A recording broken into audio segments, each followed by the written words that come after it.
काल आपल्या 6व्या अध्यायाच्या जवळजवळ 81 ओव्या झालेल्या होत्या. आज 82 पासून सुरू करू. 82वी ओवी आहे, हिनकसपणा तो जळता, उरे सोन्याची ती शुद्धता, तैसे सर्व संकल्प लोपता ब्रह्मप्राप्ती. आता ही सगळी ध्यान प्रक्रिया आहे. आपण जर असं गप्प बसून राहिलो, काहीच करायचं नाही, गप्प बसायचं आणि मनात जे काही येईल, मनात जे काही होईल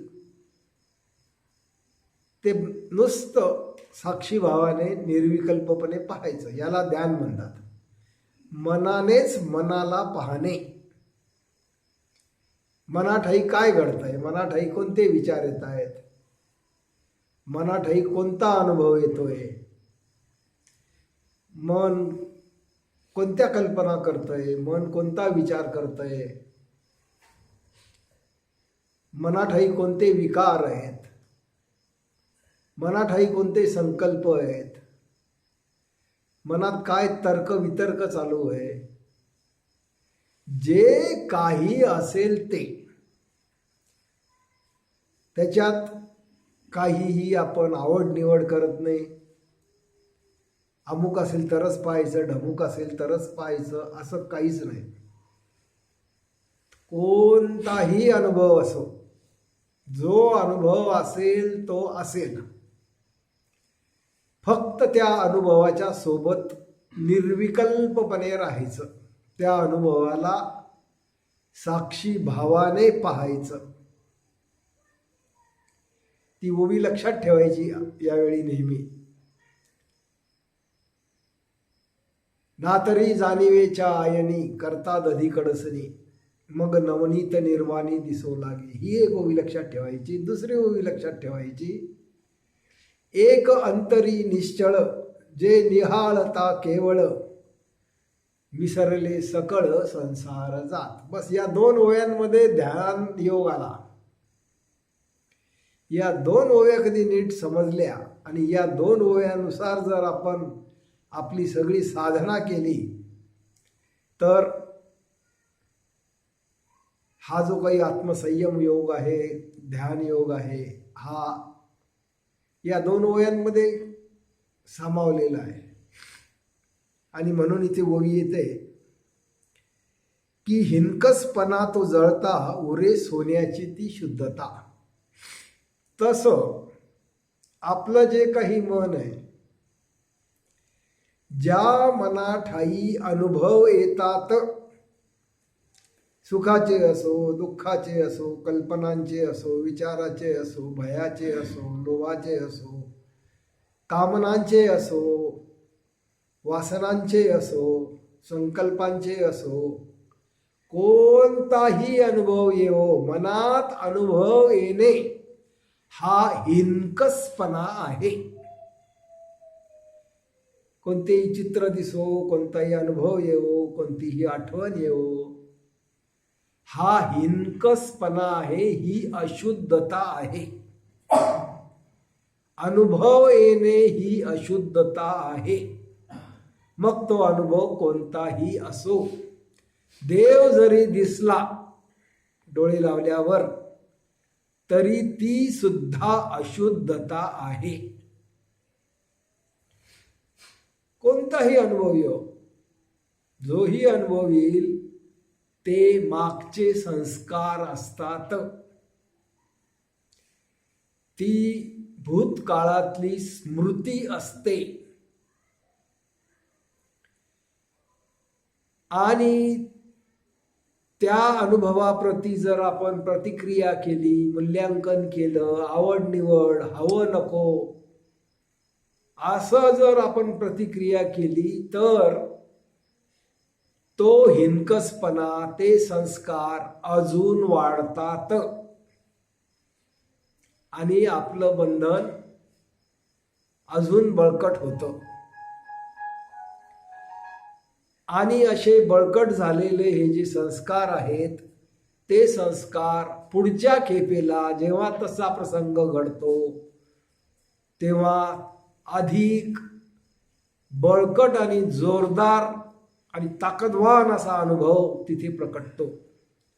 पूर्वी तरी भय कमी होतं, पण असं जर आपण प्रतिक्रिया करत राहिलो, आवड निवड करत राहिलो तर पुढे पुढे जास्ती भय अनुभवाला येतं. आणि मग असं करता करता तो माणूस घाबरट बनतो. घाबरटपणा हा त्या माणसाचा स्वभाव बनतो. मग एवढंसं काही झालं की हा घाबरला. असे सगळे जे काही अनुभव आहेत ते अनुभव आपल्याला जर ही प्रक्रिया माहिती नसली की काहीही आवड निवड व्यक्त केली, मूल्यांकन केलं, नको हवं असं म्हटलं तर ते अनुभव अधिक बळकट होतात. हे आपल्याला माहिती पाहिजे. जसं अनेक वेळा मी तुम्हाला सांगितलं की ती कार किंवा जीप पुढे चालवा की मागे चालवा, तुम्ही सकारात्मक विचार करा की नकारात्मक विचार करा, तुम्ही हो म्हणा की नाही म्हणा, तुम्ही चांगलं म्हणा का वाईट म्हणा, तुम्ही आवड व्यक्त करा की नावड व्यक्त करा, काहीही करा, ते संस्कार वाढणारच. जसं कारची बॅटरी कार पुढेही चालवली तरी चार्जच होते आणि कार मागेही चालवली तरी चार्जच होते. आणि मग हा संस्कार वाढतो. हे बॅटरीचं चार्जिंग जसं वाढतं तसं तुमच्या संस्कारांचं, तुमच्या स्मृतीचं ओझं वाढत राहतं. आणि असा हिणकसपणा आपल्या अंगी मग बाणवतो. आणि हा हिणकसपणा गेल्याशिवाय मन शुद्ध झालं असं म्हणता येत नाही. शुद्ध मन कशाला म्हणतात? शुद्ध मन त्या मनाला म्हणतात ज्या मनामध्ये कोणताही अनुभव प्रकट होत नाही. बाहेर कोणताही प्रसंग घडो, शुद्ध मनामध्ये कोणतीही हालचाल निर्माण होत नाही. शुद्ध मनामध्ये कोणतीही भावना किंवा भय किंवा सुख दुःख काहीही निर्माण होत नाही. असं जे मन जे स्थिर झालेलं असतं, जे समत्वात प्रस्थापित झालेलं असतं त्याला स्थितप्रज्ञ मन म्हणतात. आणि असं स्थितप्रज्ञ मन ज्याचं असेल त्याचं मन शुद्ध आहे असं म्हटलं जातं. आणि हे जे काही आपण आपल्या वेगवेगळ्या मनाच्या अवस्था आहेत, जागृती आहे, स्वप्न आहे, सुषुप्ती आहे, तुर्य आहे, या सगळ्या अवस्था म्हणजे दुसरं तिसरं काही नसून हे मनाचे निरनिराळे स्तर आहेत. हे सगळं मन आहे, दुसरं काहीच नाही.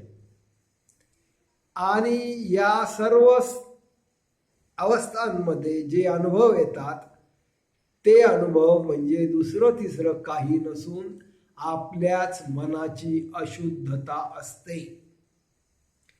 आणि अशी आपल्याच मनाची अशुद्धता आपण शांतपणे स्थिरपणे प्रतिक्रिया न करता पाहणे याला ध्यान म्हणतात. कोणताही शब्द घोकायचा नाही, कोणतीही कृती करायची नाही, मनाने काहीही प्रतिक्रिया करायची नाही, फक्त निहाळण्याचं काम. सजग तटस्थता, अवधान. ही अवधानाची कला जर तुम्हाला आली तर त्या परमतत्वाची गाठ पडल्याशिवाय राहत नाही. 9व्या अध्यायातली पहिली ओवी आहे, एकले अवधान दीजे मग सर्व सुखासी पात्र होईजे, हे प्रतिज्ञोत्तर माझे उघड ऐका. अशा ज्या काही ध्यानासंबंधी ओव्या आलेल्या आहेत, ध्यानासंबंधी अनेक संतांनी अनेक ओव्या केलेल्या आहेत, त्या सर्व ओव्या आपल्या लक्षात पाहिजे. आणि ध्यान करत असताना जेव्हा जेव्हा काही अनुभव येईल तेव्हा तेव्हा त्या ओव्या आपल्याला आठवल्या पाहिजे. आणि त्या ओव्या आठवल्या की आपलं मन समजेला प्राप्त होतं. त्या ओव्यांनुसार आपलं मन वागायला लागतं. आणि असं जर आपलं मन संतांच्या समजेनुसार शांत, स्थिर आणि समतेमध्ये प्रस्थापित झालं तर पुढच्या सर्व घटना आपोआप होतात. काहीही करावं लागत नाही. फक्त आपण स्थितप्रज्ञ अवस्थेमध्ये, सजग तटस्थ अवस्थेमध्ये, निर्विकल्प निरीक्षणात आपण प्रस्थापित झालेलो पाहिजे. बस एवढीच अट आहे.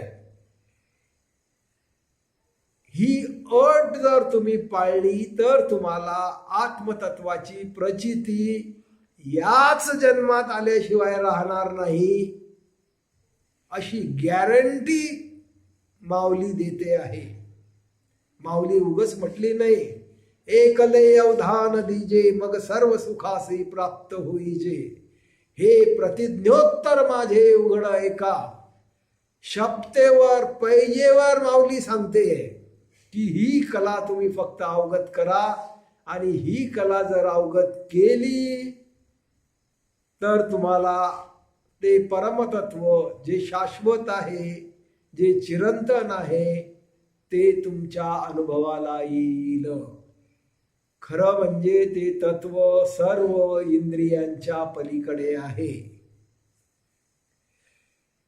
गंमत अशी आहे की आपल्याला किती इंद्रिय आहेत तेही आपल्याला माहिती नाही.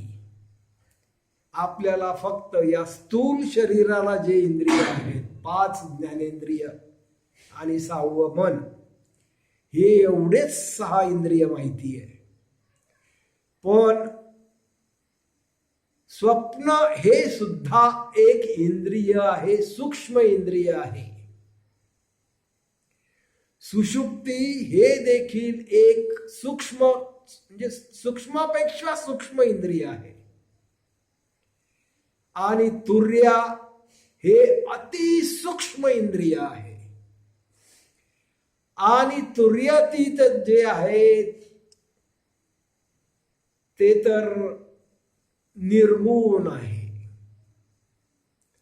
आणि असं जर तुम्हाला निरीक्षण करता आलं, निरखता आलं, पाहता आलं,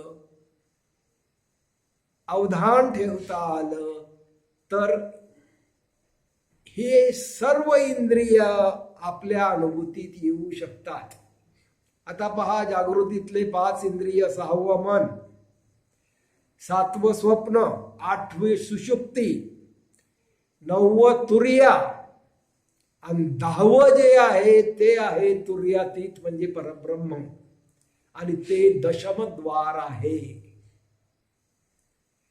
असे 9 ओलांडून, 9 दारं ओलांडून 10वं दार जे आहे ते आत्मज्ञानाचं दार आहे. आणि आत्मज्ञान होण्यासाठी काहीही करावं लागत नाही. आत्मज्ञान होण्यासाठी काहीतरी करावं लागतं असं जे कोणी सांगत असतील ते अज्ञानी आहेत असं पक्क समजा. हे नाम जप करायला सांगणारे, पूजा प्रार्थना करायला सांगणारे, हे सगळे अज्ञानी आहेत. हे पोटभर आहेत. तुमच्या जीवावर यांचं पोट चालतं. आणि आपल्याला या दुःख जे या जीवनामध्ये आहे याच्यातून सुटायचं आहे, अशी आपली अपेक्षा आहे की आपण या दुःखातून दूर गेलो पाहिजे, हे दुःख मिटलं पाहिजे. आणि ते आपल्याला खोटी आशा दाखवतात. की आम्ही सांगतो तसं करा, तुमचं दुःख दूर होईल, तुम्हाला मोक्षाची अनुभूती येईल, तुम्हाला आत्म्याची अनुभूती येईल, तुम्हाला परमेश्वराची अनुभूती येईल, असं ते आपल्याला लोभ दाखवतात. आणि जीव मुळातच लोभी आहे. आणि हे जे काही लोभ दाखवला, या लोभाच्या मागे मागे लोभी मन जातं आणि ते सांगतील तसं केलं जातं. आणि अनेक वर्ष जर तुम्ही तसे करत राहिले तर तुम्हाला एक प्रकारची सवय लागते, व्यसन लागतं त्या गोष्टीचं. आणि मग एकदा व्यसन लागलं की जसं दारू पिणारा, तंबाखू खाणारा, गुटखा खाणारा त्या तंबाखू दारूशिवाय राहू शकत नाही, तसं या व्यसनामध्ये अडकलेलं मन मग ती गोष्ट केल्याशिवाय राहू शकत नाही.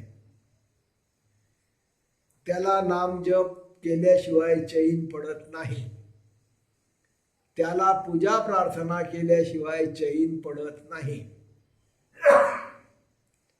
म्हणजे काय झालं, तुम्ही सवय झाली तुम्हाला, तुम्ही सवयीमध्ये अडकला, तुम्ही व्यसनात अडकला. म्हणजे आधीच तुम्ही अज्ञानाच्या बंधनात, आधीच तुम्ही भवचक्राच्या बंधनात, आणि आता तुम्हाला नवीन गोष्टीच्या बंधनात अडकवण्यात आलं. मागचे बंधन जसेचे तसे आहेत, मागच्या बंधनात काहीही फरक पडला नाही. काम, क्रोध, लोभ, मद, मोह, मत्सर याच्यात काहीही फरक पडत नाही. उलट काम, क्रोध, लोभ, मद, मोह, मत्सर हे अजून जास्त वाढतात. साधना करणारे लोक अत्यंत क्रोधी आणि कोपिष्ट असतात. आपले ऋषीमुनी जे शाप देणारे होते ते सगळे असेच होते. 1000 वर्ष तपश्चर्या करून मेनका आणि रंभेच्या नादी लागणारे ते ऋषीमुनी हे असेच होते. हे सगळं आपल्याला समजून घ्यावं लागेल. चूक काय, बरोबर काय याची परीक्षा करावी लागेल, चिंतन करावं लागेल आणि विवेकाने निर्णय घ्यावा लागेल. विवेक जागला पाहिजे. विवेक जर जागला, सत्य असत्यता जर तुम्हाला समजली, खरा खोटेपणा जर तुम्हाला समजला, तर तुम्ही खोट्याच्या नादी लागत नाही. फक्त अज्ञानी माणूस खोट्याला खरं मानतो आणि त्या खोट्याच्या मागे धावत सुटतो. हे जे काही तुम्हाला अज्ञानात अडकवणारे लोक आहेत, त्यांचा उद्देश त्यांचं पोट भरणं आहे, तुमच्याकडून पैसा काढणं आहे. आणि ते काम व्यवस्थितपणे करण्यासाठी ते तुम्हाला बेहोश करून ठेवतात. तुमचा विवेक पुसून टाकतात. आणि एकदा तुमचा विवेक पुसून टाकला की तुमच्या बुद्धीला चांगलं वाईट कळत नाही. आणि मग त्या महाराजाच्या मागे आंधळ्यासारखे लोक जातात. हा इतिहास आहे. हे सर्वदूर असंच घडतंय. सगळ्या धर्मात, सगळ्या संप्रदायात, अगदी सगळ्या जगात हे घडतंय. आणि म्हणून असे अनेक महाराज आज जेलमध्ये आहेत. मोठे मोठे नाव आहेत, आपण कल्पनाही करू शकत नाही. ज्यांचे हजार हजार आश्रम आहेत, अख्ख्या जगात त्यांचे शिष्य आहेत, आणि हे आता जेलमध्ये आहेत. हे जे काही सगळं असं आहे, याला कारण हे जे काही अध्यात्माचं क्षेत्र आहे, हे या रजोगुणी आणि तमोगुणी आणि बदमाश लोकांनी ताब्यात घेतलेलं आहे. आणि हे मग निरनिराळ्या प्रकारचे वेश करून, गंध लावून, माळा घालून, फेटे घालून आणि त्यांच्या वाणीने तुम्हाला संमोहित करून तुम्हाला झोपेत ठेवत असतात. आणि तुम्ही झोपेत राहावं, बेहोश राहावं म्हणून तुम्हाला साधना देतात. त्या साधनेमुळे मन बत्थड होतं, दुसरं काही होत नाही. झोपवून ठेवलं जातं मन.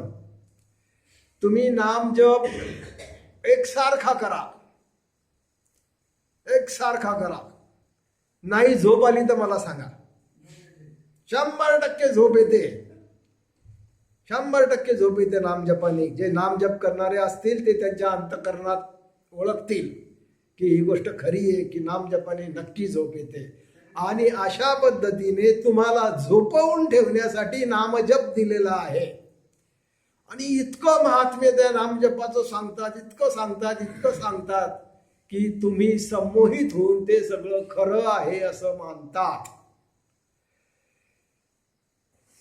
राजकारणातले पुढारी जे तुम्हाला अनेक आश्वासनं देतात, गरिबी हटाव, भ्रष्टाचार हटाव, स्वच्छ भारत अभियान,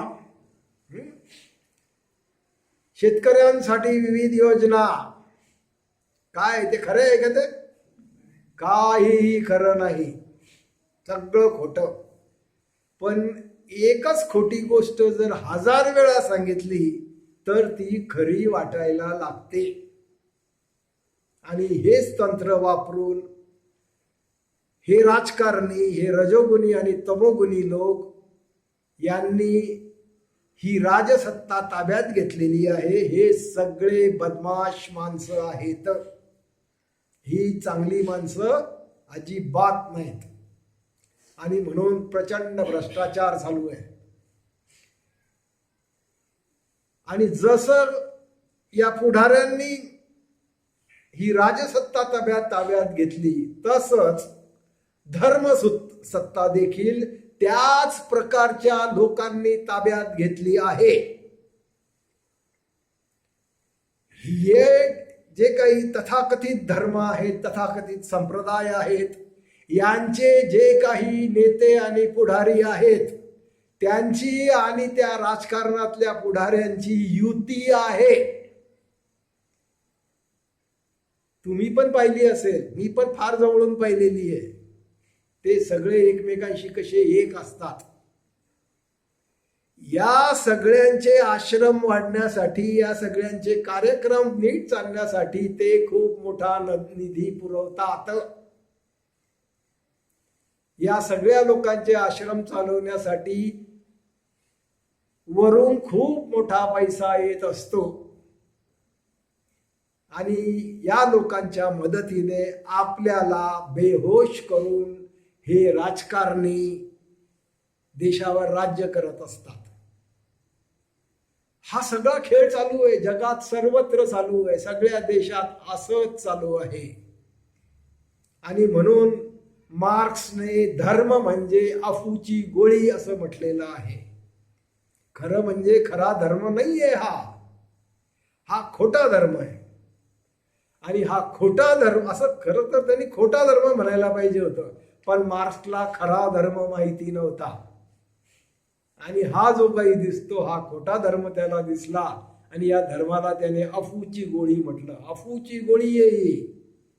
अशी अफूची गोळी सर्वसामान्य जनतेला देण्याचं काम हे सगळी मंडळी करत असतात, दुसरं काही नाही. यांना स्वतःला काहीही ज्ञान झालेलं नसतं.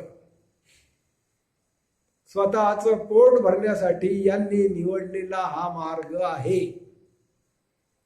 आणि राजकारण्यांच्या मदतीने हे सगळं केलं जातं. आणि तुमच्या कानावर खरं काहीही टाकलं जात नाही. जितकेही कथाकार आहेत, भागवतकार आहेत, हे सगळे या टोळीचे सदस्य आहेत आणि अशी टोळी सर्व धर्मांमध्ये कार्यरत आहे. मागे एक जैन मुनी औरंगाबादमध्ये